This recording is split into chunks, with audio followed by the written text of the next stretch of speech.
The Winter Olympics started today. The opening ceremonies, those come up tomorrow. And with so much concern over security, just how safe will the games be? 27 First News reporter Gerry Ricciutti spoke with a local expert about issues facing the athletes and thousands of spectators. He joins us here in the studio with more. Gerry? Erica and Dave, Ian Van Gordon grew up in Northeast Ohio, but has literally traveled the world assessing risks for terrorism for companies like UBS and the U.S. government. When I spoke with him this afternoon, he wasn't mincing words that despite the emotional pull of the Winter Games on athletes and fans alike, he'd sit them out.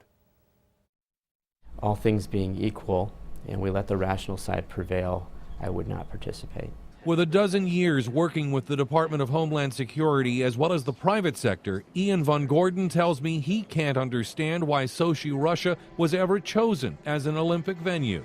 They're allowing it to be hosted in one of the world's most important trouble spots, and there's 20+ years of violence, and they're just turning a blind eye to that. Van Gordon is the chief of intelligence for the Diplomatic Protection Training Institute in Boardman. He tells me having such a huge world event within just miles of a number of republics in the old Soviet Union is asking for trouble.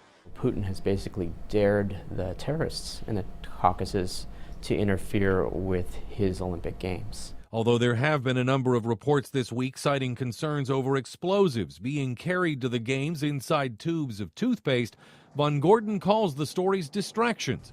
His biggest concerns are so-called sleeper cell terrorists who could have been in place for months or even years, hired on to build the various Olympic facilities or pose as Russian security. It gave a lot of different organizations a chance to infiltrate the construction teams as well as the host and service providers, and it would be very difficult to filter them out. Although Russian President Vladimir Putin has promised a 40,000 soldier ring of steel, as he calls it, to protect these games, Van Gordon isn't confident that that'll be enough to deter an act of terrorism, thinking the U.S. government should be reconsidering whether American athletes or fans should even be there.